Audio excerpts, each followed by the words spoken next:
Welcome to No Clip, the podcast that's like a book club for people who don't think that books reward them enough for being good at them. I'm Chad Ruthermond. And I'm Andy Kenny. And today, we're going to be talking about Metal Gear Solid 2, Sons of Liberty, which was a game that was released in 2001 on the PlayStation 2, 2002 on the Xbox, 2003 on Windows, and then in various other times in the form of the HD collection, which included 2, 3, and Peace Walker, if I remember correctly. It was developed and published by Konami, and is just one of those Hideo Kojima classics. But first, if you could give us a like or a rating, it would be greatly appreciated. So Metal Gear Solid 2, much like Metal Gear Solid 1, if you haven't played Metal Gear Solid 1, it's probably fine to play this game or listen to this podcast. But you wouldn't know that it is a stealth game, and you can tell because in the title of the game it says tactical espionage action. Mm-hmm. A fact plethora of subtitles. It sure does. Which is a thing that I will never stop making fun of for whatever reason. And this is the follow-up to debatably one of the most popular games on the PlayStation 1. Mm-hmm. Probably the most important one. I mean, you're throwing some hard facts here, but some people might argue, dumb people, that Final Fantasy VII is more important. And like some other stuff. Ape Escape, of course. Speaking of Konami games. But yeah, it is a game that, I guess to get out of the way, because I don't think that I want to focus on it, took a lot of people by surprise. Because intentionally, they led purchasers of the game to believe that they would be playing a Solid Snake adventure in the vein of the first Metal Gear game. And what they actually got was a game that was basically a carbon copy of Metal Gear Solid 1 in all of its like set piece moments, but Snake is not the main character. They surprised us.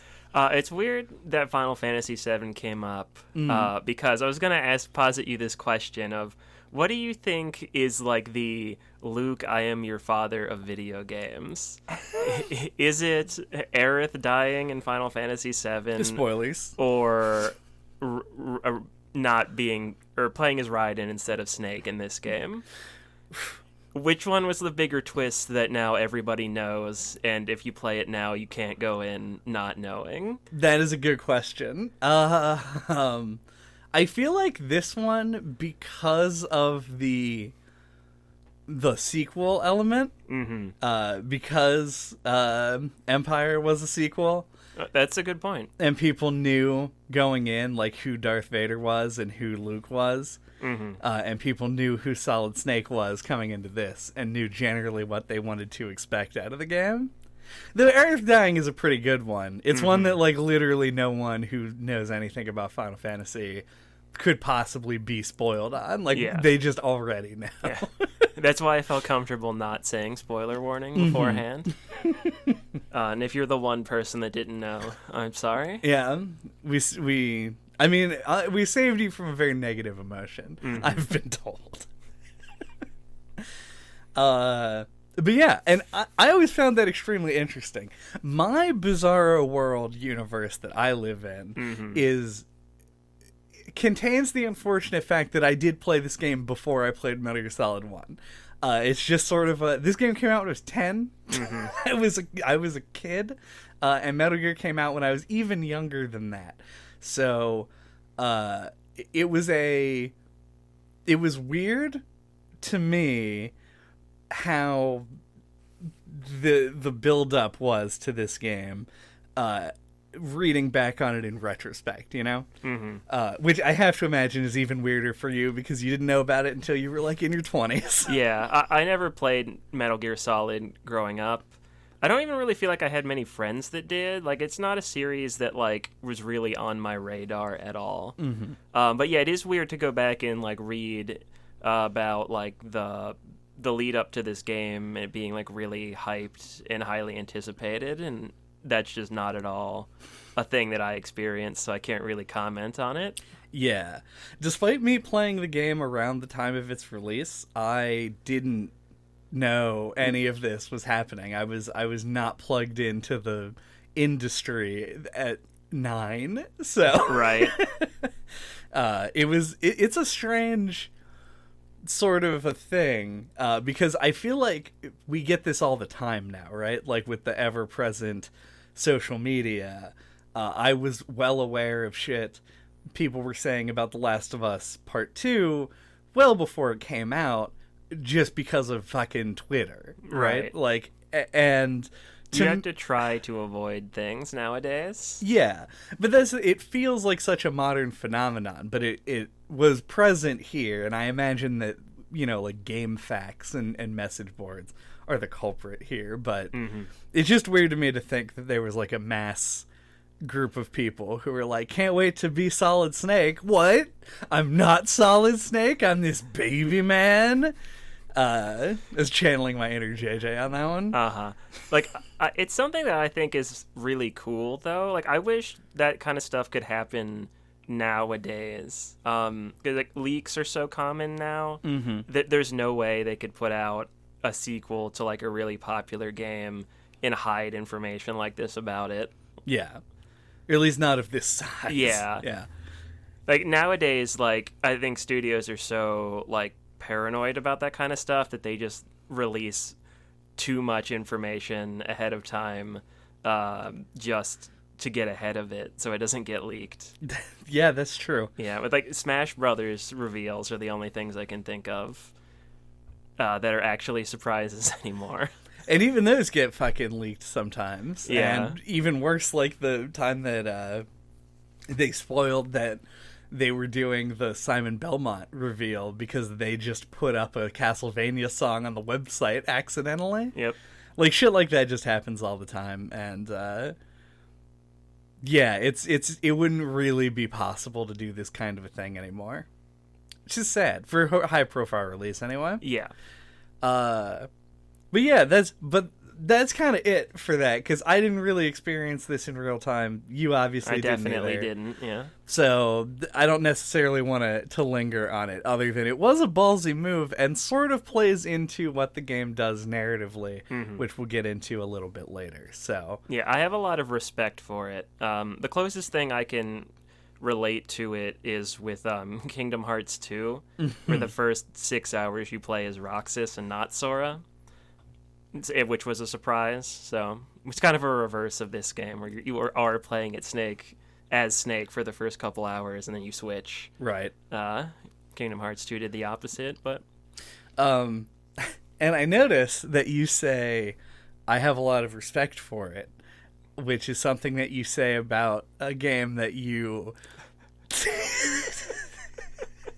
that you wouldn't just say, I love it. Oh, I mean specifically like having you play as not Snake. Like, that's a ballsy move. It really is. And I'd like to see big profile games take risks like that more often. What I'm trying to get at here is that I ruined your segue. I'm sorry. It's fine. Well, I didn't want to put words in your mouth, so I'm glad that you clarified. This is one of my favorite games ever made, and it is a lot of nostalgia, and it is a lot of me playing it at the time, and it's also a lot of the sort of meta bullshit in the game that really drew me to it. And you, I don't think, had a similarly enrapturing experience. At first, I really bounced off of this. We just talked about Devil May Cry, yes, a couple episodes ago, and I remember talking about how, like, I just kind of click with older games because, like, I just played a bunch of them and I have, like, a good memory for that kind of stuff. But I never really played anything like this, and I really felt like PS2, like, jankiness with it. Like, the controls, it felt like I was, like, fighting them for, like, the whole first third of the game. But that did eventually, like, it definitely smoothed out as it went. I was, like, really worried because I was like, in my mind, we covered Metal Gear Solid 1 like a couple years ago. Yeah. And I remember, like, thinking back, I'm like, I think I liked Metal Gear Solid. You know, like, I think that I thought it was solid. Nice. Pun intended. But, you know, but then I booted this up, and I'm like, oh, no, maybe I didn't really like it that much. Like, I had these feelings of woe when I first started it, but then I did adjust to it. Yeah. And it wasn't so bad, and I got into it. But it took a while for me. Mm-hmm. I think, honestly, the thing I'm most happy about is that we did play Time Splitters Future Perfect on the PlayStation 2 before we played this game. And the reason for that is because the controls in Time Splitters feel like they aged super bad. They're a little bit too all over the place. The auto-aim is kind of like really necessary for you to be able to shoot anything. And there's a lot of just sort of like general crustiness on the edges of that old PlayStation game. This game, on the other hand, we played the HD collection this time around. And in addition to that, just generally speaking, the first-person aiming controls feel a lot smoother than the first-person aiming controls in Time Splitters. And that was by far the most like jarring thing to go back to, because even if it is much smoother than Time Splitters, it does not mean it is modern game smooth. And it introduces so much complexity into the systems that just wasn't there in Metal Gear 1. Like, if you can't use the first-person aiming well, I can see liking Metal Gear 1 better from a mechanical standpoint, because you never have to, because it's not there. You just shoot guys with guns. But I don't know. That was, to me, what was probably the only like control issue that I ended up having that lasted pretty much all the way through the game is that sometimes you just wouldn't push up against a wall. Yeah, you just run right out into the open. I find that so frustrating, like how often like you just kind of run by the wall instead of pushing into it, and it like gets you killed too. I was always... it was easy to like kind of try to edge over to the side and to look around the corner and accidentally walk out. Right. I was always a big complainer in MGS3, which I know is a lot of people's favorite game. In the series. In the series. And ever. Yeah. Where, because it takes place in the woods, you would press up against things like way too often. You just like bump into a tree and be like, and just grab against it. I would much prefer it to be a little bit too oversensitive than undersensitive, which is what we have here, I think. But to me, minor complaints. I don't know. Yeah, I had some trouble, like, because it starts you off at the beginning on the tanker, or the plant, whichever one is first, I don't remember. The tanker, then plant. The tanker. Big shell. And it's just like, the first thing you do is, like, they introduce that first-person aiming. They're like, all right, now lean up against the wall, and, like, you can look around it with, if you have the gun equipped, by pressing, what is it, R1 or square? Square pops out. Yeah, square to pop out, but then if you don't have the gun, you can hit R2 to look around the corner. But then, like, I think you can also hit R1... square then R1 to look around the corner and then go to first person. Correct. So it's like 3 different ways to do a similar thing. And like I just found it to be like really confusing for like the first third to keep all that straight. Yeah. Because like I would lean up against the wall and then want to hit R1 to go into like first person, look around the corner, and that's not how it works. You have to hit square first. And then I would often like want to try and like sneak up behind people and like choke them out, and then I would just have the gun still equipped. You had to unequip the gun. Like there was a pretty steep learning curve, I thought, for me. Yeah, and it's weird because I've played 3, obviously, which has a really similar, not wholly similar, but like mostly similar basic control set, and then I haven't played 4, and then I played 5, which is like a different kind of game. So I don't really know how intentional the controls were, but they feel very like fluid in a way that like a lot of things will do similar things. Yeah. Despite being mapped to totally different buttons. And that is like the golden example is like when you're against a wall, you can move left and right by hitting left and right on the control stick. You can do it by using L2 and R2. L2 will peek out from behind a wall to the left if you're on that side. The square pops out. But weirdly, when you pop out with square and then go into first person, when you come out of first person, you're no longer in the wall animation. You're just standing still. So it's like there's a lot, and the game doesn't explain much. No, it just like it gives you the one little tutorial, and it's just like go. Yeah, it doesn't even really tell you how to like unequip the gun. Yeah. Other than like hold R2 and then go to none, which no one should do. Yeah. Yeah, and it took me a while to just like grasp the utility of the first person aiming as well. Like pretty much any time you enter a room, like you go first person to look around it, which was like, I don't know, it just felt kind of unintuitive to me because like it very much feels like it's designed like the first one, which doesn't have those first person controls. So they feel like they're supposed to be situational, or at least they did to me, but in reality you just want to be using it constantly. So like figuring that out, like there was just like, as I said already, like a pretty big learning curve to like figure out how to use all the stuff you can do. Yeah. This game, there was something we talked about even on the first games episode about over-reliance on the Soliton radar, which is like your mini-map in the top right corner that shows where people are and where they can see in a vision cone. And going from 1 to 2, you can see how this game wanted to de-emphasize it a bit. It still goes out in radar, which is the same as in the first game. And even the kernel gives the exact same explanation of the radar that is given in the first game, including the like line about how acclimate weather will knock it out. But that never happens. In this, yeah. Yeah. So you have this like understanding of when it will go out, but then also chaff grenades, and in the plant chapter you have to actually have activated the node. Did I say nerd? Not nerd. Node in every shell in order to actually get the radar to work. Yeah, I really liked that change personally. I agree. Yeah, like I like it being something you have to earn. Mm-hmm.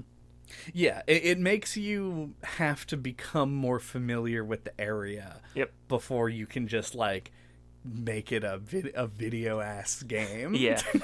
I think it was Shell F, I never found the node. And, I don't know. But you had to go back there a bunch, so I felt like I just kind of fucking learned it. Is that the one with, like, 2 floors? Yeah, and it's got all the locked rooms, so you could come back with the different key cards. Right, okay. Yeah, that one, I remember I didn't get it my first run through, not of the game, because that was years ago and I remember nothing. But this time, my first time I went through there, I didn't find the node, and then later came back and was like, what the fuck, Chad? Like, I was so mad at myself for not getting the node, so I just went and grabbed it after that.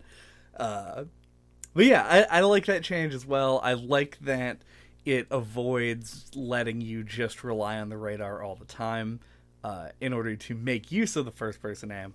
But also, I just kind of like the first-person aim because it feels very Metal Gear. Like, this is a very unique version of first-person aiming where the gun controls are weird and you can, like, let off the square button lightly to not shoot, and you have the hold-up mechanic and stuff. There's a lot of interesting things that went into it. As well as things that like obscure your vision when you're in first person, which is a very Kojima thing to do at the time, even though it's like common parlance now. Yeah, and it's very much like a different mode. Like you can't move around while you do it, so it's not too good. Yeah. Like it does have a nice balance. Like it always felt like it had a lot of utility. Like when you walk out of a shell, it's one of the bridges. You look across the bridge to see like what's there, like if there's a guard all the way on the other side. It just felt like it had a lot of utility there, specifically. But before we get too far away from the controls, one thing that I thought made the game feel a lot easier or kind of click with me is I started controlling it with the D-pad. Oh, yeah. After I got, like, as I said, about a third of the way in. And I feel like it just controls way better like that. I don't know if that's a hot take or, or how people feel about that. But, like, it just, the way it's programmed, I think, like, the directional movement, the way it's handled, I think just felt more natural with the D-pad to me. Yeah, I actually can kind of agree with that. If it is a hot take, I don't think it's one that's going to ruffle a lot of feathers. 'Cause I feel like it's a thing that someone could easily just play through the whole game with the stick and not have even thought to try to use the D-pad. Mm-hmm. I definitely did on occasion, mostly just out of, like, I'm curious if this works. Oh, it does. I cannot get used to the thumb position that you need for the D-pad on a PlayStation controller, which is, we played this on the PlayStation 3, if anybody gives a shit. But that was like the only reason that I wouldn't use it. Also, in boss fights and stuff, I find it a lot easier to dodge, weirdly, with the control stick. Yeah, I ended up using it on the final boss to, like, because you had to run around a bunch. Yeah. God. I'm excited to talk about all these things. Yeah. I feel like what I want to center in on, and this kind of like stems off of the first person aiming conversation, is the plethora of mechanics in this game and how they all interact with each other. This is something we mentioned a bit on the first game podcast, but in Metal Gear 1, this isn't as pronounced as it is in Metal Gear 2. There is a large number of tools at your disposal, and in addition, like, those tools can sometimes interact with other things in strange ways. So you have things like the box, which is the classic thing in the Metal Gear franchise, which can obviously be used to hide from guards, though just like in the first game, not very effectively. It's really only useful in a few specific locations. Yeah, I didn't even try it even once.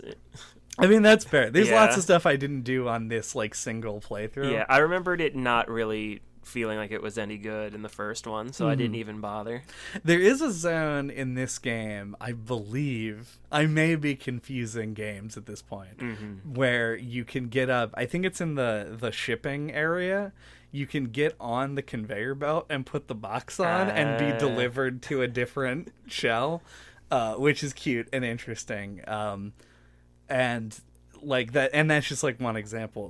One of the new mechanics in this game that I absolutely love is lockers and being able to stuff bodies into them. Corpses no longer disappear like they did in the first game, so when you knock somebody out, you can stuff them into a locker, and then people won't be able to find them, but then also you can do things like throw a magazine at the locker door and confuse another guard to come look at it. When he opens the door, the corpse will fall on him, and there you go, 2-for-1 combo deal, 1 bullet, 2 guards. I love doing that kind of a thing. Hiding in the lockers is also like a nice touch. You can hear your heartbeat when you're doing it. Which plays nicely with the rumble mechanic as well. Yeah, isn't that only when it's like in an alert phase, like after you've already been seen? Yeah, so you can like, your heart will speed up or slow down in order to tell you how far away the guards are. It's really clever, and they use a lot of things diegetically to explain the game mechanics. Yeah. I found that I also liked the locker thing, but ended up not using it that much because it felt like there were a lot of them early, and then it just kind of stopped being a thing as it went on. I mean, I remember I did such a bad job post aims. Where I actually ran out of lockers in that zone. I kept getting caught by like the last guy and then stuffing all the bodies into the lockers on the first floor. And then like going to hide and more reinforcements would show up.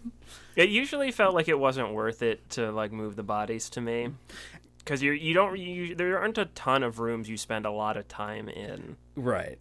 I would say that they're part of the reason that I love these things, like the lockers and the, you do 100 pull-ups to level up the grip gauge, is that I am just a big fan of the game.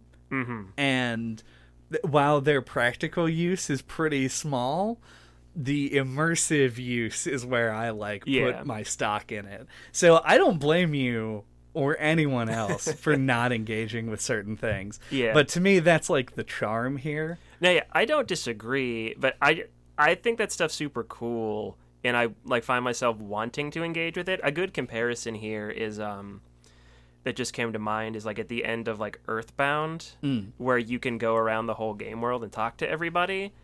I feel like that's a really cool idea, but then I do it a little bit and I'm okay, I'm done with this. Right. It feels like it's just a little bit too time consuming, or it's it's not quite practical enough that you do it a couple times and you're okay. Yeah. I wish they were a little bit more useful, because they are fun. Yeah. There's definitely an element of, there's man, what is a good comparison to this? I want to say immersive sim, something along the lines of an Arcane game, or a System Shock type thing, where every time you go into a room that has enemies in it, it's how do you want to take this room on? And you have several valid options to go about doing it. You can avoid people completely, you can kill the whole room with guns, and anything in between. And so, as somebody who's played the game through a lot of times, it often comes down to what do I think would be an interesting way to deal with this room. And sometimes that's to put the book on the ground to distract the guard, the porno mag, to get old fucking Deputy Loomis to come by and take a look at it. He got a job on the big shell. Yeah, so that then you can go and choke the guy out or whatever, and you can assist him in climaxing Exactly. by choking him. If I had a list of topics that I didn't think would come up, auto erotic, well, not even auto, because it's assisted erotic asphyxiation would not be one of them. But here we are. Yeah, so you could do that. As Kojima intended. Exactly. And also, there are a few, Metal Gear 2 Easter eggs that are, in the fucking halls of fame of Easter eggs that everyone has to talk about whenever they talk about the game. During the conversation between Ocelot and Solidus, you can point the directional mic off to the left and listen to a guy take a shit. There's the Marine who apparently didn't have enough time to put pants on before the speech in the tanker chapter that you can take a picture of and send to Otacon. There's a few things like that are just the fucking talked about Easter eggs. Yeah, one of the ones that I found that was pointed out that I thought was really cool is at a certain point in the game you can go a different direction than you're supposed to go, and you can find Snake going across the bridge with the box over him. Yeah. And he gets the little exclamation point over his head, and it goes faster. And he runs faster. Yeah, that one is a classic. That's very cool. The one that I made it a point to do this time around was if you take the directional mic into the computer room, you can yell at the bird and be like, "Are you Ames?" over and over again, and eventually the bird will learn the word Ames and start saying it, which is funny. And doesn't really do anything, which is sad, because I feel like that should be very alarming for some of the people in that area. We touched on this when we talked about the first one. A lot of these things are so clever and cool that it makes your mind race with possibilities. And then when those possibilities aren't there, there's a weird kind of oh, I don't know what I was expecting kind of feeling. I remember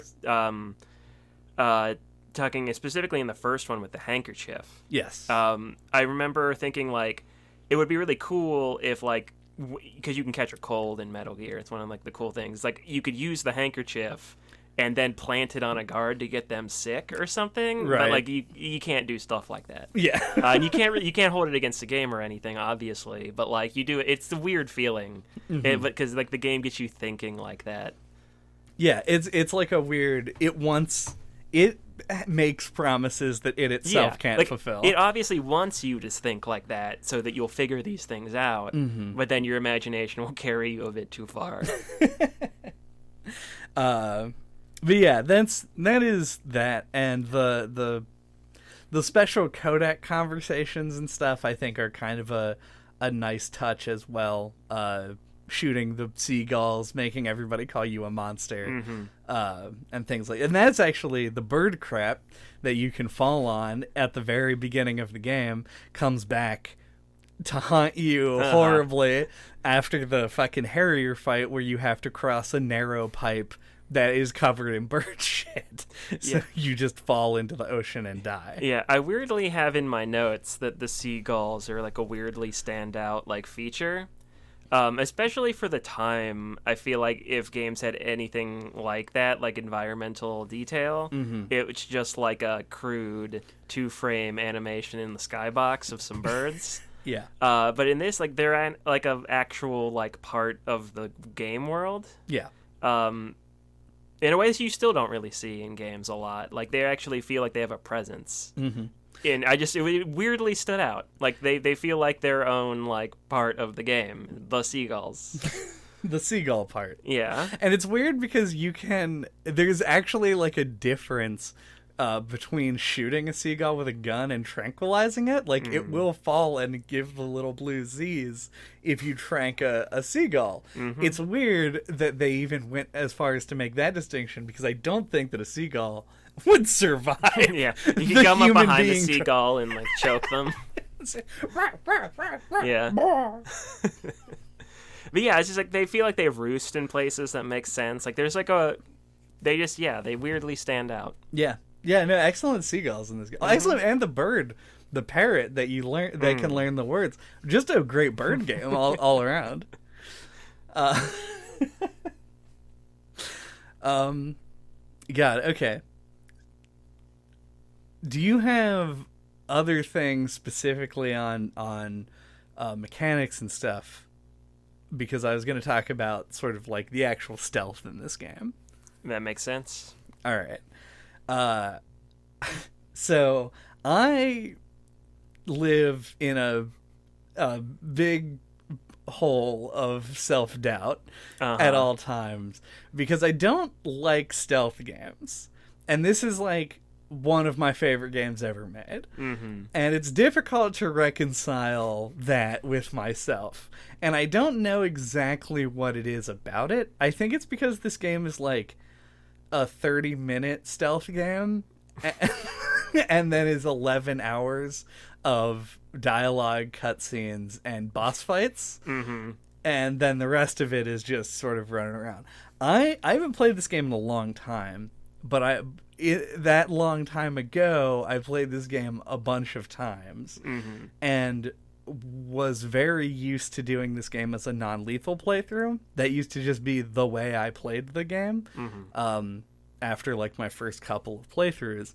And it was very freeing and weird to go back to just murdering a guy on occasion in this game. And on top of that, I am very bad at this now. Like, I'm not very bad, maybe, but, like, not good for sure. And it was interesting that I didn't get frustrated with it and mostly was able to manipulate the game in the way that I wanted to when I would get caught. And when I died, it was mostly a, like, I laughed it off sort of thing. I don't know. You probably don't have a ton of stealth games under your belt. No, I don't really like them either. Yeah. Something like Mark of the Ninja. That's like a super popular stealth indie game. I remember playing and just being like, eh. Like, it's fine. Yeah. Like, I don't know. There's something about stealth games that don't quite do it for me.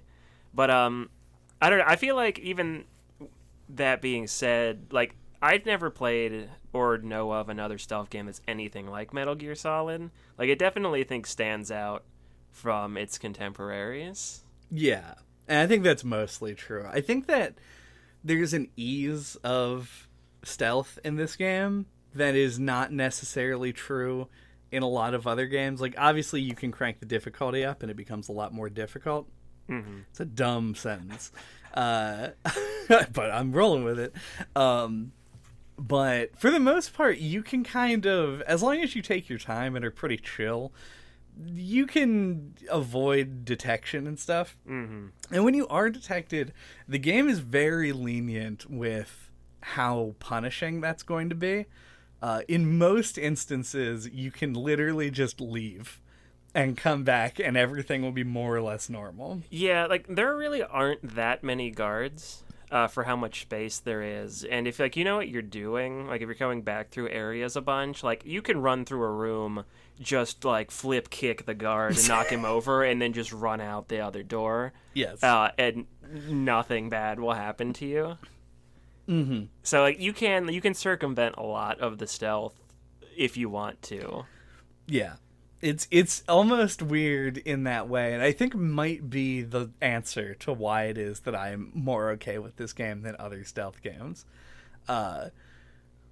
It's a lot of that. A lot of learn the thing, and then you can do like 50 different ways to get through an area without it even being a problem after that. It's strange. I don't know. But yeah, that is my conflict. The way that I think the game handles stealth, though, is actually really... It's a fun set of mechanics in a way that I don't associate with sneaking in games where it isn't the main focus. Mm-hmm. You have the geometry and level design is really cool. And it does a lot more than just put waist-high walls everywhere that you can crouch against. Mm-hmm. One of my favorite areas is in that strut F, where you can, if you go around where the stairs are, there's just a vent on the ground that leads into a storage room. And so you can sort of, if you get caught, kite enemies into that area and then just fucking crawl out and just like, oh, lost them, they'll never find me in this slightly different room. And in addition to that, because it's like 2-layered, you can do the thing where you flip over and drop down. There's a lot of like interesting environment interaction that makes it fun to be sneaky. Mm-hmm. You feel like you can run circles around the guards if you know what you're doing. Yeah. And then when you try and run straight through the guards, they will punch you at an inopportune time and shoot you to death. Yes. So I think a good thing to transition to talking about is the big shell itself, like the setting of the game. It might be a loaded question to ask you this because it's one of your favorite games ever, but I just wanted to ask you what you thought of it as a setting for a video game. I like Big Shell conceptually a lot. I think that the idea of like an environmental containment facility, and especially the like bizarro, like big center zone and like the radial areas outside of it, is a cool idea and cool in design. I think that the inside rooms of most of the shell are a little boring and bland. Yeah. The bridges are great. I love the bridge zones. Mm-hmm. Yeah, I found it to be pretty, like, a pretty bland and boring setting. You picked the exact right words that I was going to use. Which I found to be, like, pretty disappointing. Like, I felt like there was, like, no variety. Yeah. But I don't know. And then the outside is all orange, which is kind of cool. Mm-hmm. But I don't know, just, like, military facility, I don't know, it just doesn't quite... Or it's not a military facility, but like just like the sterile, like, I don't know, like it just felt kind of boring to me. Yeah, I know what you mean. Like when you say sterile in this context, it's like it's very much like the Valve look, where everything in a Half-Life game was like blocky straight corridors because that's what the engine was good at. This is very much the Metal Gear look, where it's like lots of very basic, simple, flat colors and doors that slide open when you get near them. Like that sort of a thing is like in the Metal Gear wheelhouse. Yeah, the comfort zone for sure. It does feel like a lot of the zones inside of the struts could have been lifted directly from Metal Gear Solid 1 and just pasted right in. And I would argue, if I was an apologist, which I am, that maybe that was the point, and the reason that the shells are modular is so that when they designed Big Shell as part of the Solid Snake simulation project, they intentionally made it as much like Metal Gear 1 as possible, which the end result being you have these cool, beautiful orange outside areas and these lame square. Yeah, like at least the first one though had like the freezer and like the furnace and stuff that felt like some variety. It had the dinosaur zone and the one in space. Zone, yeah. Yes, it did have a fire and an ice area. Yeah, and like in the beginning it was like snowy outside and stuff. Which introduced the like breath thing where enemies could see you breathing, which was cool. Yeah, and footprints, which this game does a little bit of, but not as much. Yeah, and we haven't even talked about like where the game actually is bad at times. Like swimming is pretty bad. I actually found that to be like not even half as bad as I expected it to be. That's the best news I've heard all day. Yeah, like that part was so short. Like when I first like approached that flooded area and then he like walks down into the water and I'm like, oh no, a swimming section that sound the alarms, play all the sound effects. Here's the early 2000s forced variety, gotta have a swimming section. Yeah, and they do, but it's so brief. I was like, oh thank God. Yeah, it is very short. I feel like there's like I even have this, and I think that I am in full control of my mind and have an understanding of how I think and feel. I have an association with the Emma Emmerich part that is like a visceral distaste, you know? Like, I remember tranquilizing her to drag her through the bugs so that I didn't have to spray them with the coolant. Oh my God, I wouldn't even thought. That's more that cool stuff that you can do in the game. Yeah. You can just trank Emma and drag her into the elevator so that she doesn't complain about the bugs. I did that this time. It takes like 3 seconds to spray the bugs with the coolant. I have no idea why I felt so strongly about it. I will say that getting Emma through the minefield,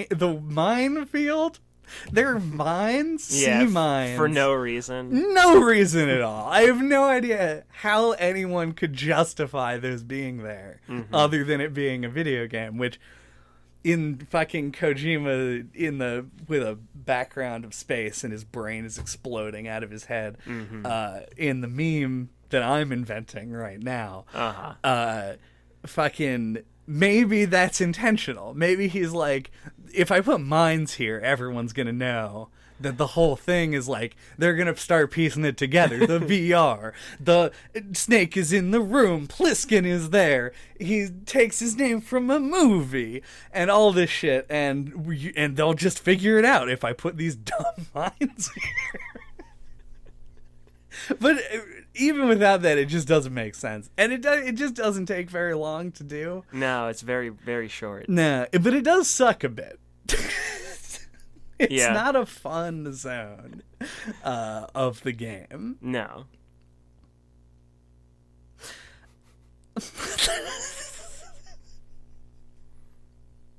I got off of it there, didn't I? Yeah. Reel it back in. Yeah.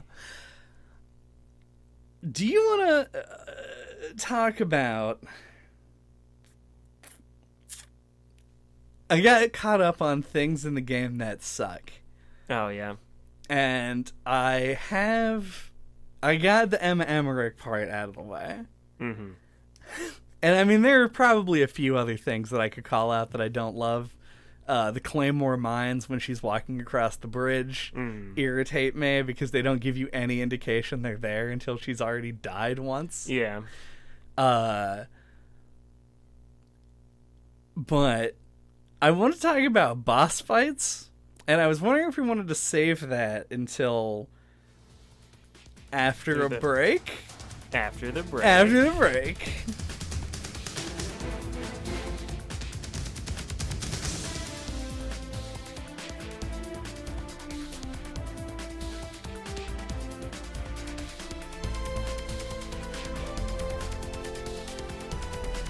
Kept you waiting, huh?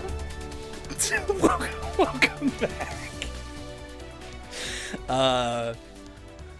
So, like I said at the end of the last half, I want to talk about the bosses, but I think that should neatly bring us toward the end of the game so that we can sort of start moving forward with the story stuff as well. Mm-hmm. So, I want to know how, and from the perspective of me being a big fan of Metal Gear 1 and 2, how the bosses worked for you. Because overall, I feel like they're weaker in this game than they were in the first one. But also, I didn't like them in the first one that much either. I think I feel exactly the same way. It's weird. It's... How do I want to phrase this? It feels like these mechanics are not made for boss fights. Mm-hmm. But then they try really hard to, like, make interesting set piece bosses to like very mixed success. Yes.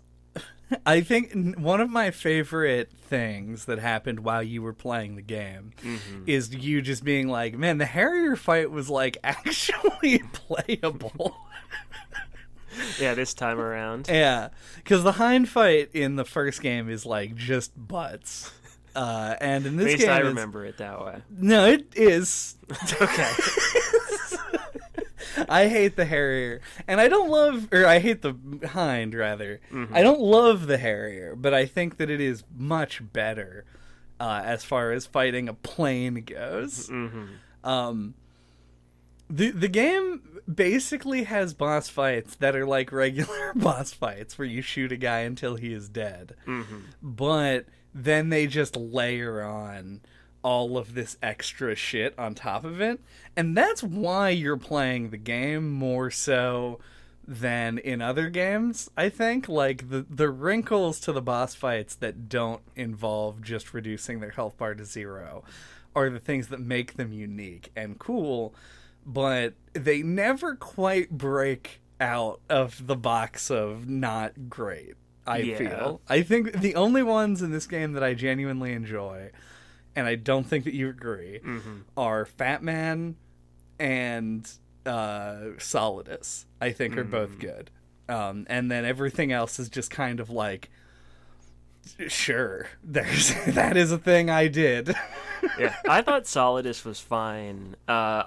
The Fat Man fight was my least favorite fight in the game, and probably one of my least favorite boss fights I've done in a long time. Because he just rollerblades around and is rarely visible for more than like 0.2 seconds.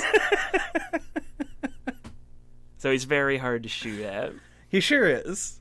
It's interesting because like Fat Man is like that fight probably took me an hour to beat. I love that for me and not for you. Because Fat Man is the Vulcan Raven of this game, where you are doing stuff in a area full of symmetrically laid out shipping containers. Yeah. And you shoot the guy when he becomes visible. But it is questionable how infrequently he's vulnerable.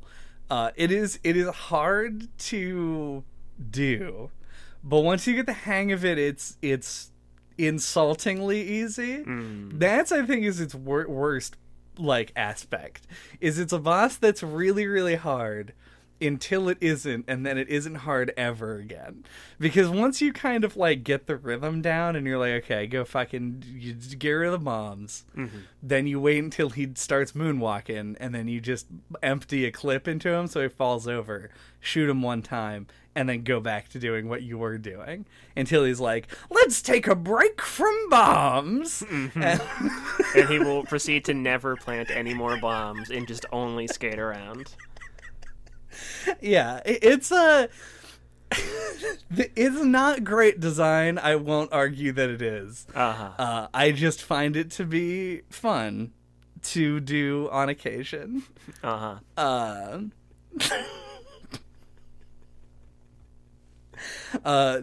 even that one has very few wrinkles to it as well, because really it is just a shoot game. Olga, which is the first boss in the game, which I also think is generally fine. Yeah, if I didn't suck so hard because I had just started, I would have liked that one more. Yeah. It has the interesting... I am too set in my ways at this point to know exactly how it feels the first time, but watching you do it the first time made me kind of feel like I understood how it would feel the first time. Because when I started playing this game, I got in there and then just reflexively shot off the tarp and the light before she had done anything with them. I was just like, get rid of those, and then I just shot her in the head a lot. That's another thing to tie back into these games make your imagination race. Because like there are multiple things throughout the game, those two being really good examples, where the answer is just you just shoot it. And like it would have taken me so long to be like, oh, I'll shoot the tarp and that'll make it fly off. It makes way more sense with the light. That's true, yeah. But like because it was just blowing there, and I'm like trying to figure out what to do, and you're like, you just shoot it off, and I'm like, you shoot it off. The fuck are you talking about? Yeah, it feels like designed by omission to some extent, where it's like you don't have any other option. True. But even then... I thought it was something like you had to wait for it to blow... in a different direction. Yeah, and then you'd be able to hit her or something. That's actually clever. I kind of wish they would have done something like that. Well, yeah, it's like later on, we had to shoot all of the explosives on the bridge. Yeah. Like the control things. There's one behind a flag. And you had to wait for it to like blow out of the way so you can see it. Right. So you don't blow yourself up. Yeah. I was... that sort of thing. Shocked and appalled at myself for not dying in that section this time. Oh, yeah? I feel like I die every time on that bridge. Like, I'll just forget one of them. Yeah, if you're watching on YouTube, you'll see me die like 4 times to that, Excellent. at least. Yeah. That's how it should be. I mean, I didn't know there was going to be a little scene once I found them all. Yeah. And the one on the cipher is a particularly brilliant placement, in my opinion.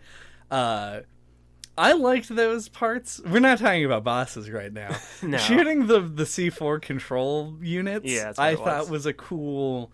Not just that set piece, but that as a mechanic, I think is an interesting one. Yeah, I agree. Because it just sort of... It puts the first-person aiming to... puts it to task. It makes you actually use it. Yeah, and just to not overlook it, I really hate how much gun sway there is on the sniper rifle. I think it's comically too much. Yeah.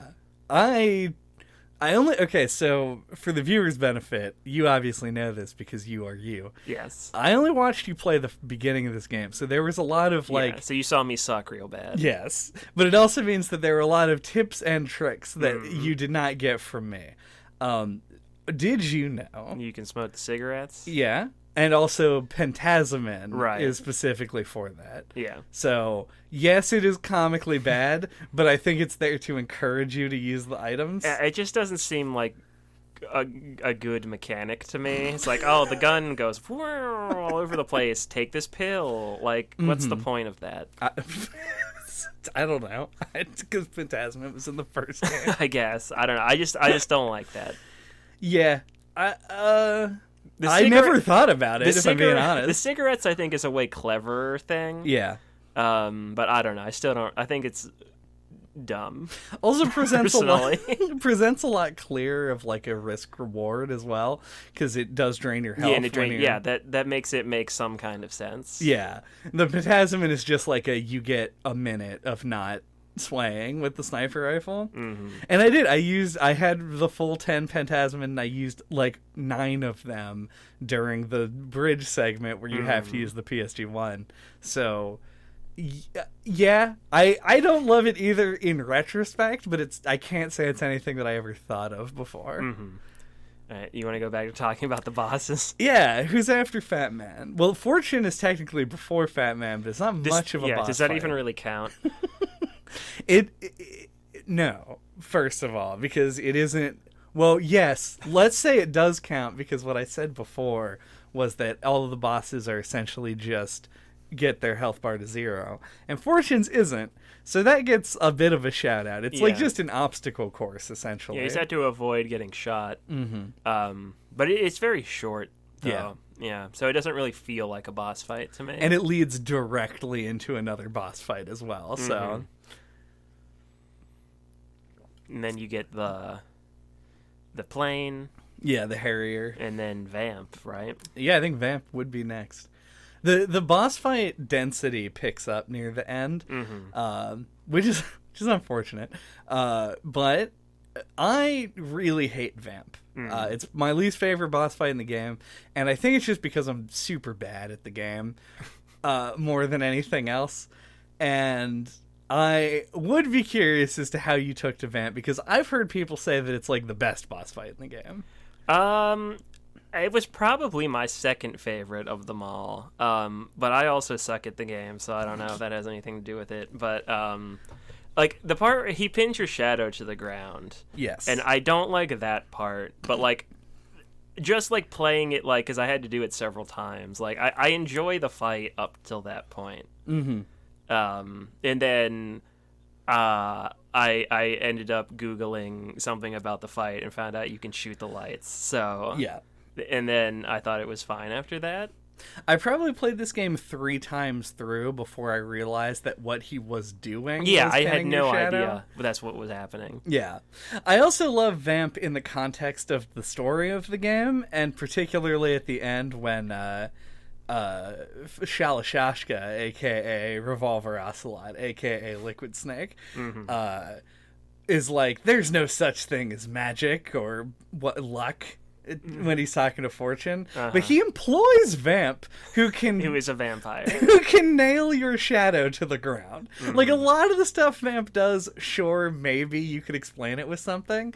Pinning your shadow to the ground makes no sense. Well, he got shot right in the head. And it came back, yes. Multiple times. Yeah.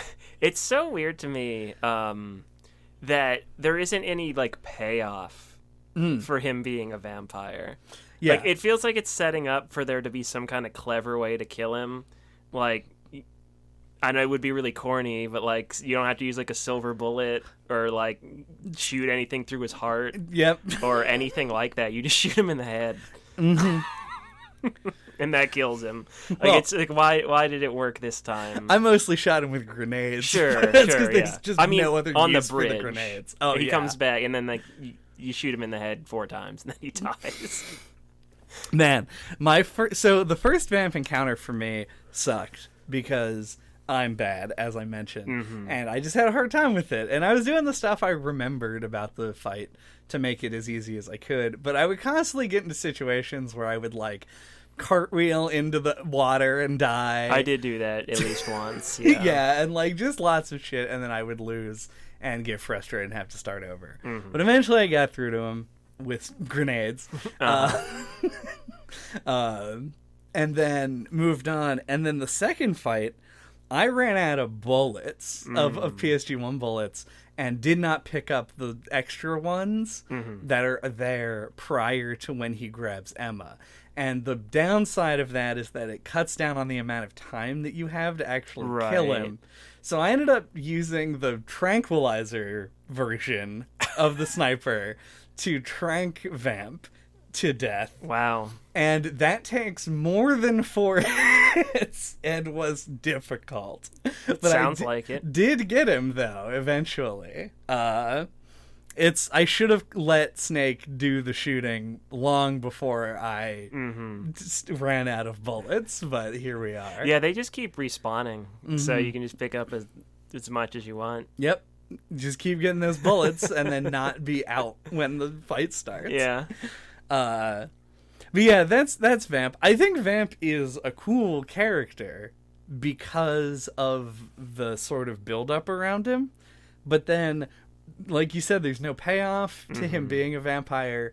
He feels like a non-element that just shows up in the plot in order to kill Emma and move on. And it just seems strange, and I don't, in the end, really love him. Yeah, I kind of felt that way about, like, all of Dead Cell, with the exception of Fat Man, who actually, like, did something that affected you, and you had to, like, defuse all his bombs before you went and killed him. Oh, yeah, we gotta shout out the bomb under Fat Man as being a cool. very good move. Yeah, though, I agree with that. I think that Dead Cell is worse overall design-wise than Foxhound was. Yeah. Though I like Fortune as a character. I don't like Vamp as a character. I like Fat Man. It's really sort of like up and down. Yeah, it felt like there was just a lot of missed potential, or like no payoffs for setups. Like, it really felt like you were gonna have to kill Fortune, like, as like a whole emotional thing. Like, especially after you get the sword, I'm like, oh, this is how you'll kill her because you can't shoot her.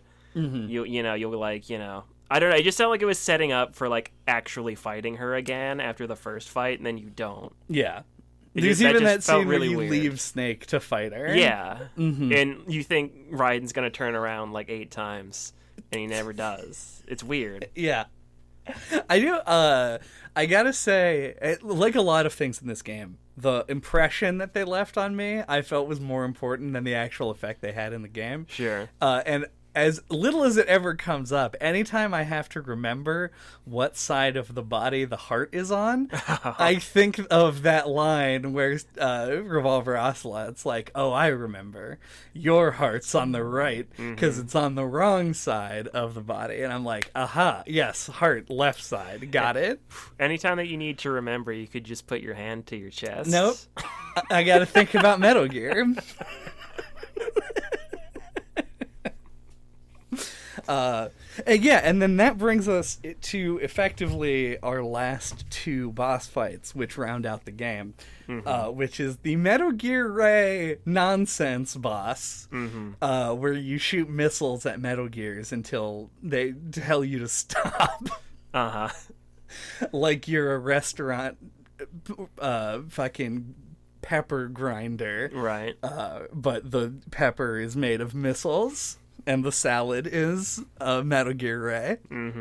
I want to call out the one thing that I love about this boss fight, and that is I love Metal Gear Ray's design. I think it looks super sick. It does look cool. I would like a 2-foot like model of one for the house. And that's the only thing I like about this. Yeah, it honestly, I think I'd like the fight if you just had to kill 3 of them. Like it seems like it's initially going to be. But yeah, if you're playing on normal anyway, which is what I did, you have to kill 6 of them. Yes. And it's very unclear that that's what you're supposed to do. So I kept feeling like, I kept dying and being like, am I doing something wrong? And then I would try to like damage them all evenly. So it was because I was like, do I have to kill them all like essentially at the same time so that they don't keep respawning? And I wasted a bunch of time doing that because it makes the fight harder. So I kept dying.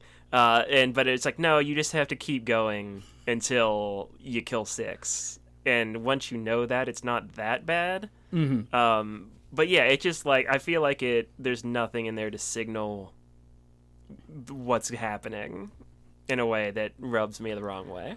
Yeah, I kind of agree with that. I will say, like, I mean, it makes sense to me that you would like just fight the Metal Gears even if you didn't know when the fight was going to end. But then also I didn't consider, if you think that you're just not doing it right. Yeah, well, it's what it seems like. Yeah, it could really, because it's just the same. It's not like at least I didn't pay that close of attention because I'm in the middle of a fight. But like it's just the same 3 Metal Gears, and they just keep coming back. No, they does have the number different, change each time? Yeah, they have different model numbers. I see. I thought it was just the same 3, and they kept getting like rejuvenated. Yeah, I think there's like not an Easter egg necessarily, but like the name spells something, or I don't remember. Either way, I totally sympathize with that though. Like I feel like it makes sense that you wouldn't think that you were doing it correct.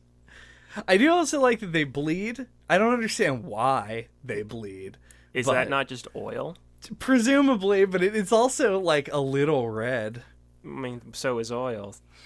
Like if it's not like crude, like been used before.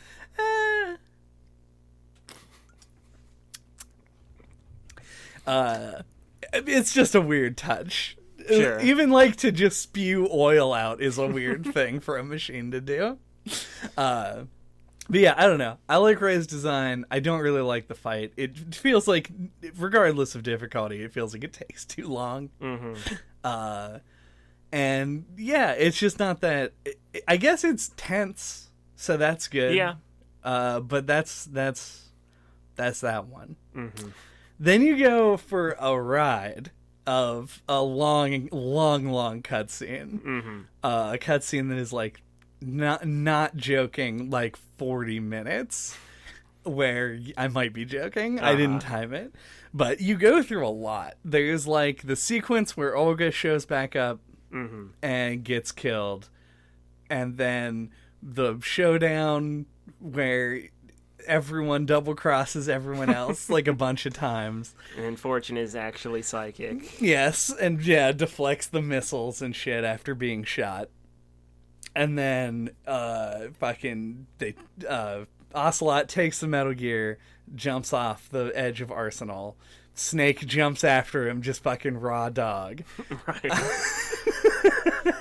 And Solidus knocks you onto the fucking what building? It's an important building, and I'm forgetting what it was. In New York. And I also don't remember, so don't feel too bad. Good. There's a big codec call that takes like a long time with the fucking Colonel and Rose. And then you get the Solidus fight where you fucking sword fight Doc Ock. And it's insanity. Yeah. I love that fight, and I love that whole long string of cutscenes. Yeah, I thought the fight was good. I wouldn't say that I loved it or anything, but I like that it's a sword fight. It's better than just punching him. It sure is. That's how they stepped it up from Metal Gear Solid 1 to 2. Yeah, and I actually thought that his second phase was easier, personally. Like, it felt like he could, like, block with the tentacles, like your attacks. Like, it's like sometimes, like, most of the time I'd go in to, like, hit him when he was vulnerable, and it would hit him, it would do damage. But then other times it was, like, the exact same approach, exact same angle, and it would bounce off of him. I don't know exactly what was going on with that, but that was like the hardest thing about the fight to me. Yeah. And then in the second phase, he loses the arms, so that doesn't happen. Yeah, he's like, bah! Yeah. I did the Solidus pose there for anybody listening. It was glorious. Yeah. Yeah, I kind of agree with that. I complained a little bit. I complained a very small amount on the No More Heroes podcast. And one of those complaints was that the bosses have a tendency to not telegraph when they're vulnerable very well. And this game kind of does a lot of the same stuff. Oh, yeah, I'd say Metal Gear does that pretty hard. And Solidus is debatably one of the worst offenders in this game. There's a little bit of justification for it because of the octopus arms. Sure. He's also the final boss, so... Yeah. But for the most part, it was just sort of I ran around behind him and I did 2 hits and then I ran around some more. It felt good in the way that, like, doing something that you remember from your childhood feels. Sure. When I played it this time, and I did it in one go, which is maybe the first time in my life that I have, because I think I was so young when I played it most of the other times. Mm-hmm. But I felt very strong afterward, which Felt was like good. a big man. I felt like a big man. And then he falls off the fucking building. Mm-hmm. And that concludes the story of Metal Gear Solid 2. So what happened in that? Okay. So, I think the big other twist in this that's not just you don't play a snake, is that it raises the question, like, once you get later into the game, of whether or not any of it's real. Yes. Because they throw up the whole concept of VR left and right.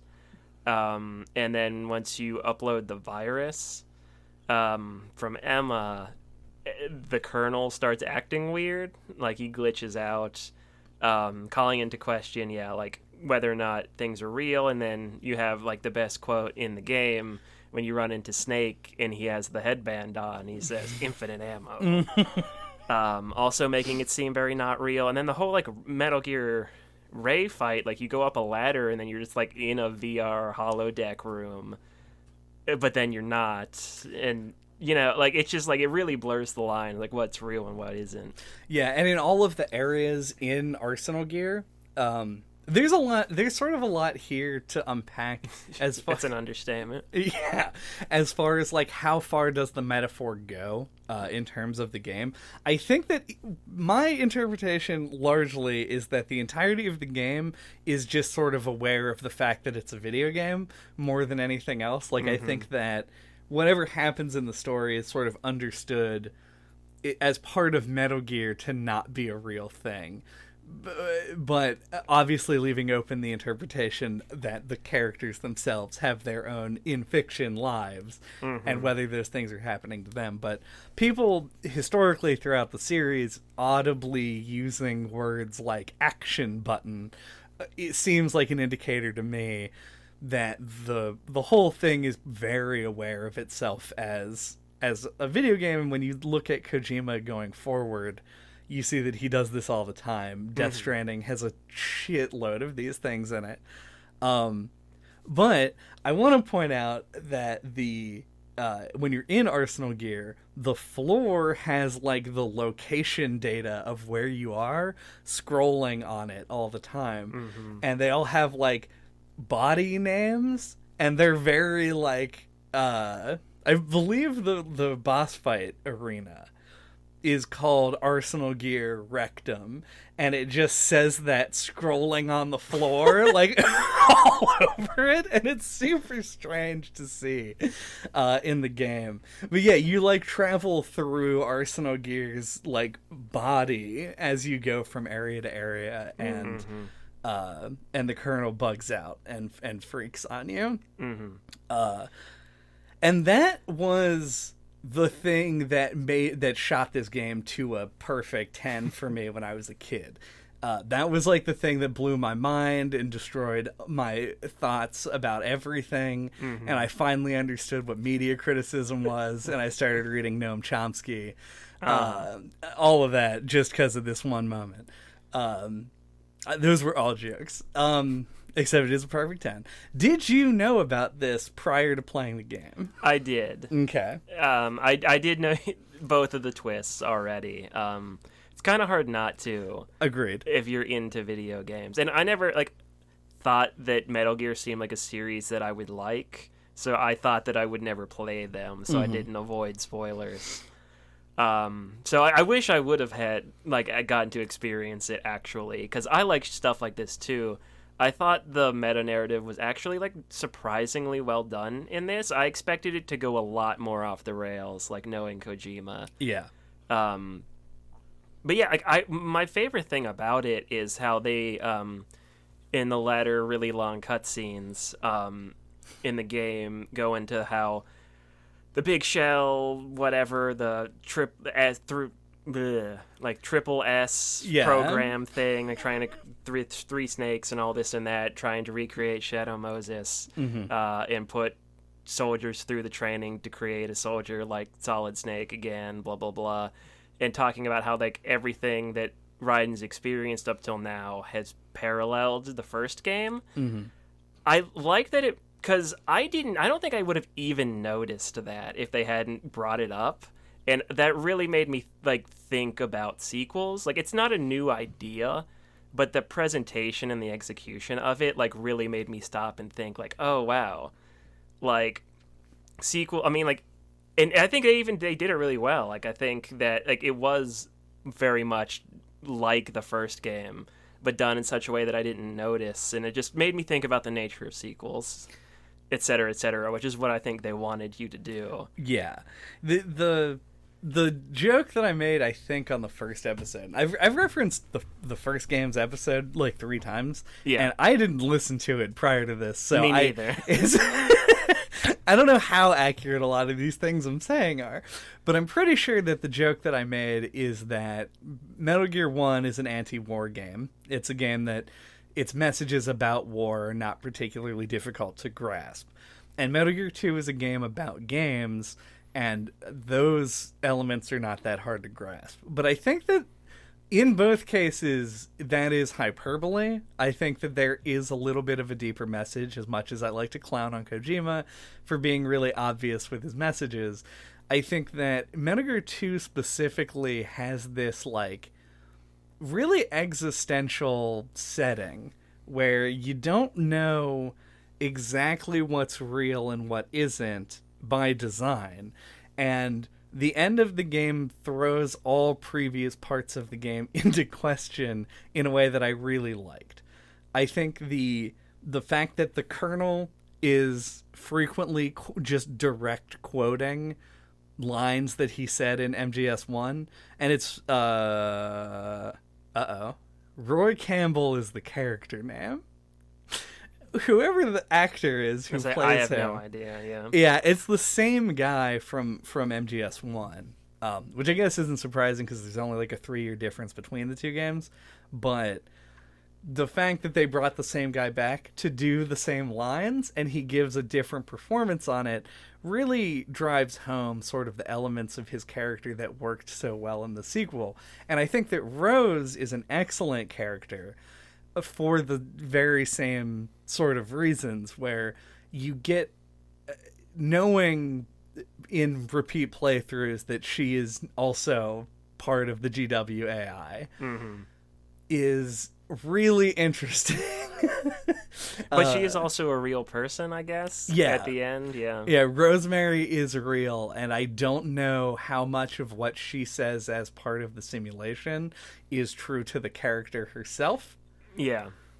I don't like the whole bit about wanting to go into his room, and like obviously that's a thing that actually is like is Jack's like thing, like he doesn't want people in his room, but like that she actually got into the room, I don't know if that actually happened. I don't know how much of Jack's past Rose is privy to in comparison to the AI version of Rose, which obviously knows everything about him. And even there's a line at the very fucking beginning of chapter 2 that I didn't even like put into context until this most recent playthrough, where he's like, oh, we have somebody here to do save your progress and shit. And she's like, hi Jack, it's me, Rose. How's it going?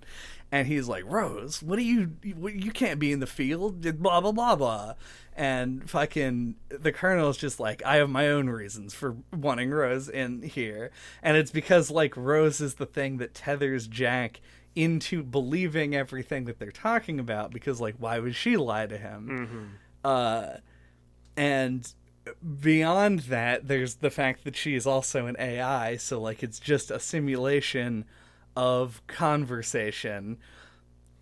There's a lot to it, and the ending dialogue on the codec with them is some of my favorite, like, in the game. So yeah, and the way she's introduced to, like, she asks you, like, if you remember what tomorrow is, like, it puts Raiden in the red with her, like, in the doghouse, so you don't see the twist coming that she's been lying the whole time, right? Because she seems like she's got, like, the moral high ground. So in relation to Dead Cell feeling like they don't get like the appropriate amount of like payoff for in comparison to Foxhound from the first game, I also felt like Emma, Hal's sister, to be introduced and then killed like way too fast. Yeah. It was really weird. It felt like they should have introduced her in like the first part of the game if they wanted it to like her death to have weight for the player. Yeah. They introduced the idea of her without giving specifics or names. Mm-hmm. Like, I feel like you should have been talking to her on the codec and stuff. Yeah. Like, way earlier in the game if they wanted you to care. It doesn't even really feel like she needed to die. No, that also kind of felt like just kicking Otacon while he's down. Yeah, and like Otacon already, the character who is introduced to the series by pissing his pants, gets in the second game he's in is in a nearly identical room, and his sister gets killed. And also, they've got kind of a fucking step sibling porno relationship. Yeah, I had these thoughts. I actually wasn't gonna bring it up. Look, we already talked about our autoerotic asphyxiation. It does feel like a romantic thing. It's an unrequited romantic relationship where Emma is in love with Otacon. Right. And Otacon was banging Emma's mom. Yeah, like that's so heavy. Yes. To just drop in a couple of lines and move on. Mm-hmm. To the point where the first couple times through this game, once again, was a kid, didn't know. Oh, yeah, and like even me, an adult, sitting there, I'm like, are they implying this? Like, did I understand that right? Like he's banging his stepmom? Uh-huh. Is she into him? Am I reading these signs correctly? You question it because it's just so nonchalant and like so fast. Yep. And then she dies. It's over in a flash, and then so is her life, unfortunately. Yeah. It's weird. It's extremely weird. And I remember the death of Emma affecting me as a kid and thinking that the scene was sad. Yeah. And well, the way that the death of Yoda is sad, where you don't really know the character that well, but you're just like, ah. I feel like they try to sell it with Otacon because you do like him. Yeah. And he's very sad about it. And they do pull that sneaky trick of having the parrot talk and say, "Hal, I miss you," which is pretty sad. Mm-hmm. But it's a little cheap. Yeah, it's I see definitely your tricks. cheap. And also, really, just if we're going to talk about things in the game that are potentially problematic and weird, a classic Kojima move to just like introduce a female character and then just fucking kill him and be like, "Look at how much the male characters suffered because of this." Yeah, that is a very tired trope. It sure is. But it's 2001 Kojima. It's like unavoidable. Yeah. Fucking Fortune is wearing like a bikini for the whole game and boots. I don't know. It's ick for sure. It's just extremely weird and is glossed over so quickly. That's the part where I'm like, I sure hope that part was a simulation. Yeah. Raiden, this was not part of the program. Yeah, well, I sure as fuck hope not. Says Raiden. Okay, so one thing we haven't really touched on very much is the fact that Snake does show up, and he's like a comrade of yours, which I thought was a really cool dynamic. Mm-hmm. Especially, and you get that payoff at the end where you run down a hallway with him and murder a bunch of dudes together, and it feels pretty badass. Yeah, it's very. Was that Predator? Probably not. There's a movie where it might be Predator. Yeah, like two old war chums meet up and just gun down 100 enemies. Is it The Expendables? It could be The Expendables. We're not the biggest action movie buffs. For sure, we are not. Yeah. But yeah, I liked Snake as a character in this. Yeah, I think anybody who complained about not playing as Snake didn't realize how cool of a character Snake actually is. Because not playing a Snake means that you get to see him do a lot cooler shit that you would never be able to do with your baby hands that you can't use the controller well with. Yeah, and it plays into that meta element as well, though, because, like, you want to be Snake, and so then everyone else in the game also wants you to be Snake, wants Raiden to, they're trying to make Raiden into Solid Snake. Yes. So there is, like, a cool parallel going on there. There's a lot of, like, stuff in this game involving the various snakes. Oh, yeah. That is it's very hard to weird. keep it all straight. It really is. Because, like, Solidus is George Sears. Yeah, like, Who's the president? I thought I had remembered his name from the first one. And then thought he was also Liquid Snake. So, like, I totally confused that, which it seems like it's pretty easy to do. Yeah, it's true. They all have effectively... I mean, they're all clones of the same guy. Yeah, they're all the same guy. What is this, Kingdom Hearts? Exactly. Yeah, fucking any Metal Gear fans who complain about a Kingdom Hearts plotline, you have a game with 3 characters who are all clones of the same guy. Yeah. He's Squidward. He's Squidward. I'm Squidward. Meow. It's super strange, and then they throw on top of that maybe one of the most confounding and irritating lines in video game history, which is that you get this taste of the Patriots, the lolly lule lo, all of these like indications. And note, I've not played Metal Gear Solid 4. It's come up on the podcast multiple times. I don't know why I still haven't. Yeah, I actually kind of wanted to talk a little bit about that based on what I know about it at the end, which will be very little because it's almost nothing, but continue your thing. Sure. But you get on these things like Ames being like, I'm like you, I was sent here by the Patriots, and like, the Patriots come up from what's twice in the game. And by the end they're like, it's the whole fucking point, is they're like, we got to figure out the location of the Patriots so we can stop their plans. And then the end of the game is like, well, I found the list of names, but they all died 200 years ago. Bum, bum. The next game, Metal Gear Solid 3, is set in 1974. Yeah, it's a prequel game. So fuck you if you didn't know what the fuck they were talking about. Yeah, that line did stand out. But because it is a Kojima game, I just let it wave over me. I was like, whatever.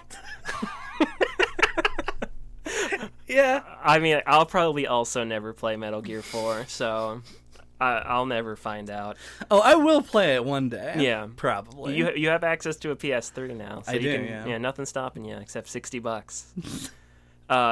But just the things that I wanted to mention about it is it feels like Metal Gear 4 has a lot of implications to this game. Yes. Because I know that like Raiden is just in it, and he's like the cyborg ninja now. So I guess they successfully turned him into Snake, which confirming that this was all mostly real, right? And I know that Meryl is alive, is also a character in it. Correct. So it canonizes that ending of the first game, which they were hesitant to do in this, which I respect. Yeah, there's even like that whole segment about how Otacon has survivor's guilt and shit. Yeah, which seeming like maybe she shouldn't be alive. Right, but I guess you can make a reading of it where they both make it out. Well, yeah, he was also like had a crush on or Stockholm Syndrome for Sniper Wolf, so he could be talking about her. Yeah, and I think that he was. Yeah. But also, like, I don't know. But yeah, so I don't really know much about Metal Gear 4, but I think isn't it called Guns of the Patriots? It is, yeah.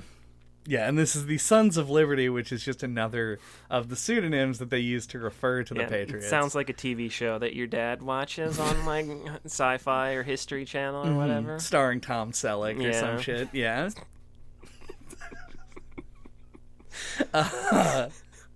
But yeah, it's really odd, and they use this. What I always thought when I played this game originally is that the Patriots were the founding fathers of the United States. It feels like the Illuminati, or like the Minutemen. But why would they have died 200 years ago? That kind of a thing. Yeah. And are still somehow controlling everything, presumably through like some kind of AI program, probably. Right. I do get to shout out the game's. The game is obviously focused on technology, and I feel like it was more prescient than it knew when it came out. Yeah. Because at the time it was like sci-fi with the classic sci-fi cautionary tone, where it's like, the Patriots want to make a device that will censor the information going out across the internet so that people won't know about stuff as much as they would like. Yeah, it's a little bit more like James Bond espionage than sci-fi, but definitely some sci-fi in there. Yeah, sure. It's like James Metal Bond, Gear, but with Metal Gears. Metal Gears are definitely sci-fi. But the thing that, like, to me, like, especially like near the end of the game when they're talking about all this stuff and basically revealing they've been gaslighting Raiden the entire game, is that we're probably closer to the reality of Arsenal Gear now than we were ever gonna be in 2001. Like, there was a paradigm shift, and now people just don't want to know shit that's true. Yeah. Like, and me too. Like, I'm scared of half the stuff I don't know at this point. I just don't watch the news. Like, I don't. Yeah, it's weird to me, like the concept of like doom scrolling and people like getting addicted to watching the news and seeing the bad information. Yeah, and that's just sort of, and I think that's got to be part of Arsenal Gear, right? Yeah, there. No, they've definitely got their finger on a pulse there, for sure. Of how people are interacting with the internet. This is set in like 2009, so. It's either 2009, 2007. I think it's the like tanker is 2007. So that's it, yeah. The shell is 2009. But yeah, they were off by a few decades, but you know, like they're like not one. Well, I mean, you're not. You mean they not literally? Yeah, I gotcha. Okay. But this stuff like this does seem a lot more possible now. Yeah. Yeah. What a weird game this was. Yeah, like very, like surprisingly subtle, and had more interesting things to say, or said it's what it was trying to say in a more interesting way than I expected. Yeah, I have a big boner for this game. Nice. I did want to talk about two other things very super briefly, and they're the things that we always say for the fucking end. Actually, one of them we've already sort of covered, which is the design, like the visual design.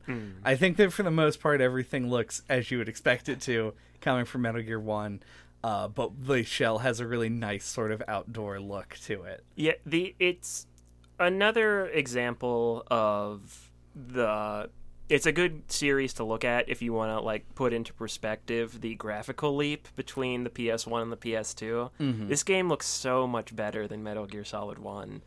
It feels kind of crazy. Like the leap in those two console generations was huge. Yeah, and Metal Gear 1 wasn't exactly made on a shoestring budget, but also the success of Metal Gear 1 allowed them to be a little bit more extravagant. Yeah.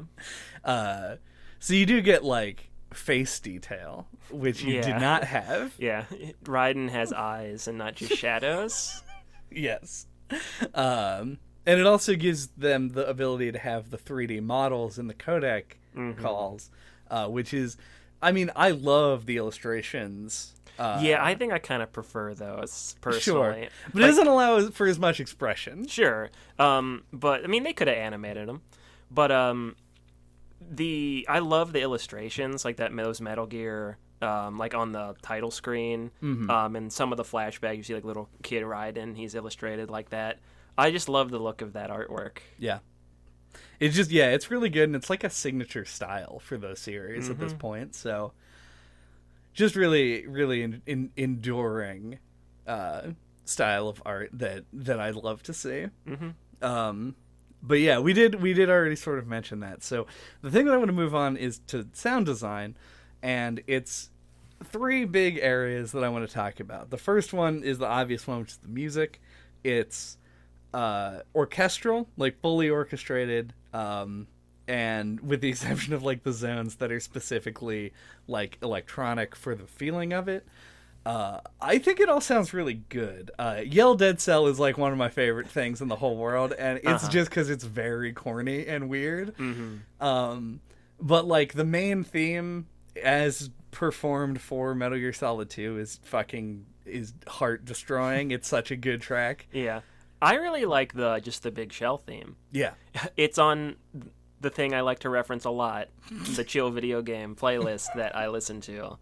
So yeah, I really like that song.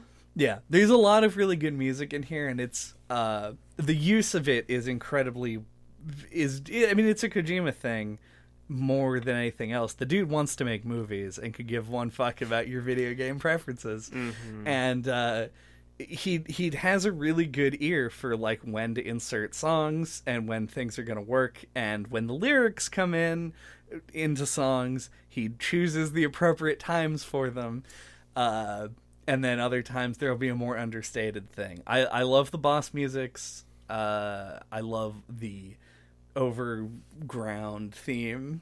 I don't know what you call that. Just like what plays ambiently, this sort of like very light tapping sounds and stuff. There is a name for that, but I'm not going to be able to think of it on the spot. Yeah, but that ambient But it's like track. they use it in like movies, so there isn't just like dead silence and stuff. Yeah. Just super, super good, and I've always enjoyed it. It's not something that I would put on my headphones to just like fucking rock out to. But it fits the game super well. Yeah. And then the other element of sound is the voice acting, which I think is incredible almost universally. Yeah, it sits in an interesting place because I think the first one leaned into the more corny side because of like where the medium was at the time. It ended up being like I think the better way to go, to kind of lean into the campiness. But in this, like it's definitely a step up, but it still retains that, and it does have a unique flavor to it. Yeah, it's a very Metal Gear Christmas. Yeah, like it's almost kind of cartoony at times. But but then other times, like it does come off as like very sincere. Like it does have like there's a tightrope that it walks. Like Snake and Otacon were iconic from the first game. Yeah, and they're the standouts, I think. Yeah, Roy Campbell is a new gaming icon with his fucking like the sea anemone or clematis plant, like fucking zone out crazy talk at the end of the game, like elevates his performance into like unforgettable status, mostly because of the writing, but he does an excellent job with the performance as well.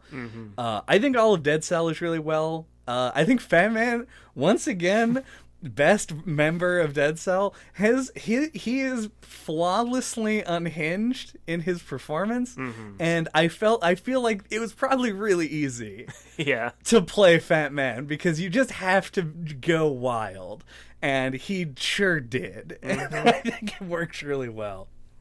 And like similar shout outs to everybody else, obviously Liquid and Revolver Ocelot are reprising roles that they both performed well in the first game. Rose does a good job, especially when you find out she's a fucking robot. She might have the most natural sounding performance. Yeah, absolutely. Like, especially for an AI. Yeah. You don't get it until the end with her. Yeah. And Raiden himself. Yeah. Can't remember his name, but I didn't You get didn't it. get him. I sure didn't. We were both racing each other to say that first. I can't believe it didn't hit me until that moment, yeah. For those uninitiated, the guy who plays Raiden is the same as the voice actor for Axel in Kingdom Hearts, whose catchphrase is "got it memorized." Yep. Don't you know how popular he is? I didn't know why. It's because he played Raiden, everyone's favorite character. And then lastly on sound design, sound design. Yeah. It was just, the guns feel super good. They're really loud and punchy. I love the sound, like the fucking basketball court slipping sound when you fall on the bird crap to your death for the 9th time. Funny every time.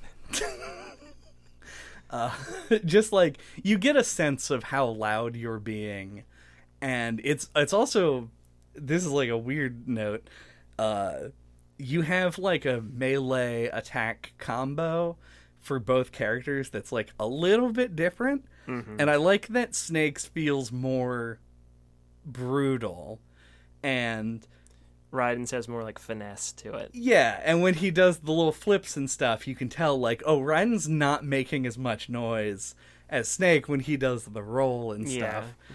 There's like a grace to Raiden because he's got newer suit technology. Oh, and he was raised to be a killer, I guess. Yeah. Mercenary, whatever.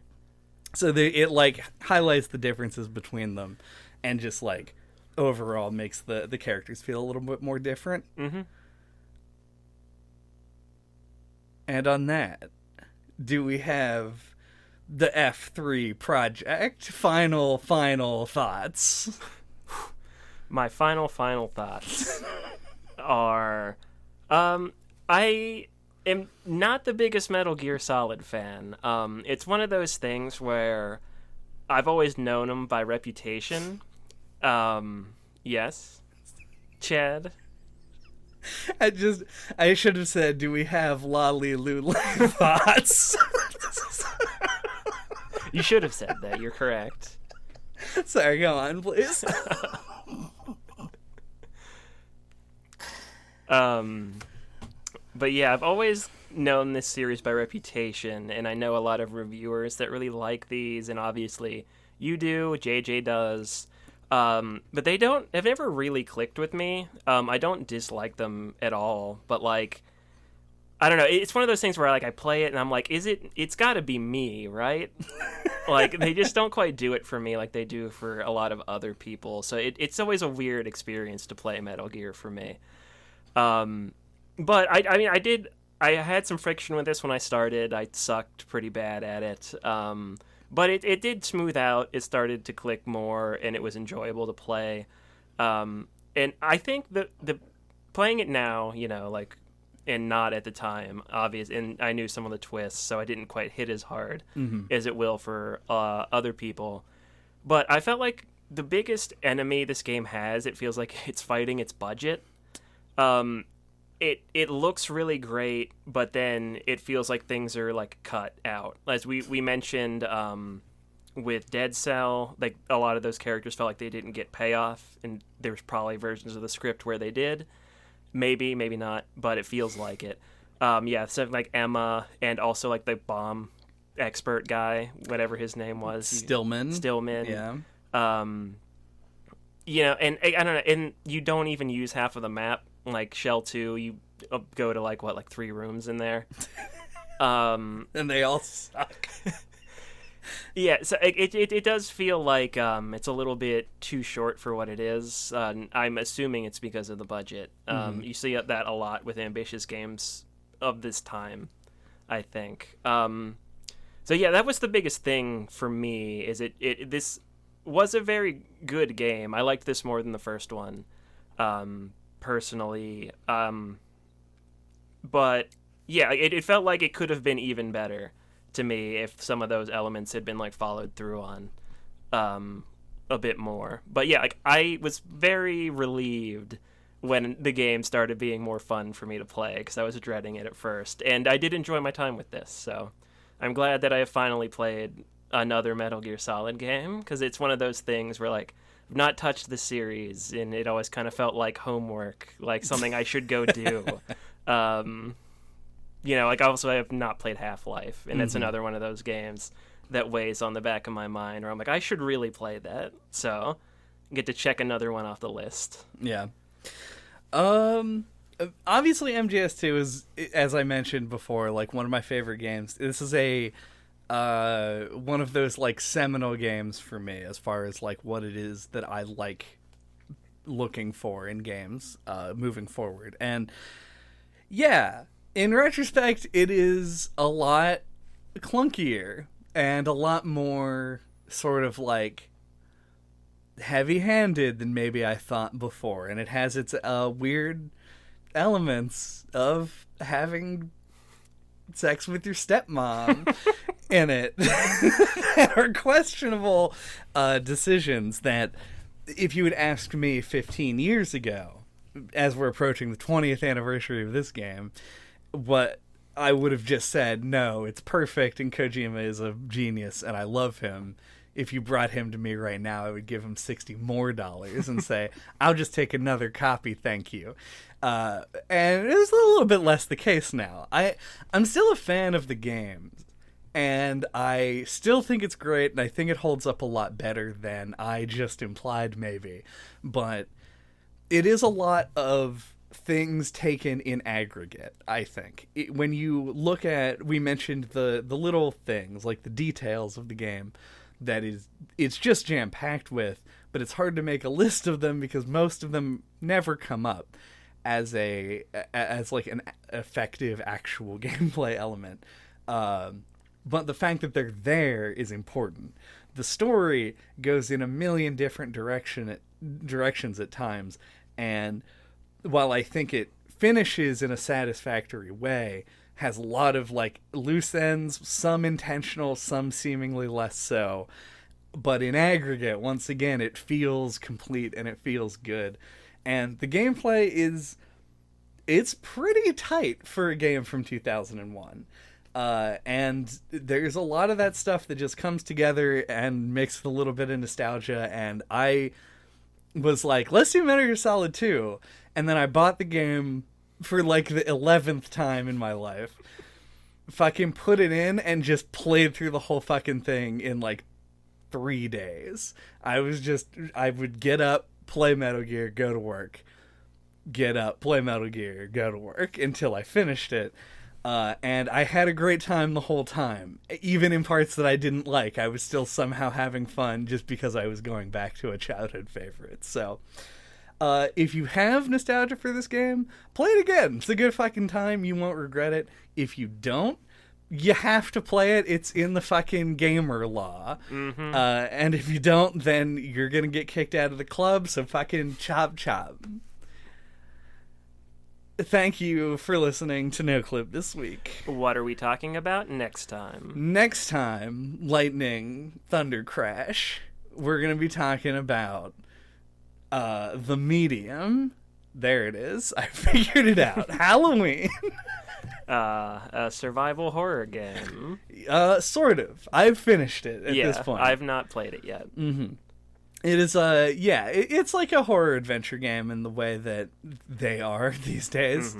Mm-hmm. And it's an interesting one. I'm excited to talk about it. Until that time, you can get a hold of us. All of our contact information is on our website at noclippodcast.com. There you can find links to our email address, our Twitter account, the YouTube, where you can listen to all of our old episodes, like, fittingly, Metal Gear Solid 1, or revisit our Halloween episodes in preparation of the upcoming spookiest month of the year. Ooh. Vamp approved. Raiden, I'm going to need you to push the subscribe button. Oh yeah, they just fucking say button names all the time. You can access the terminal by pressing the subscribe button. That wasn't a voice from the game. No, that's just you if you were in the codec. Your frequency is 140.69. Hell yeah. I don't know if that's a real one. Goodbye.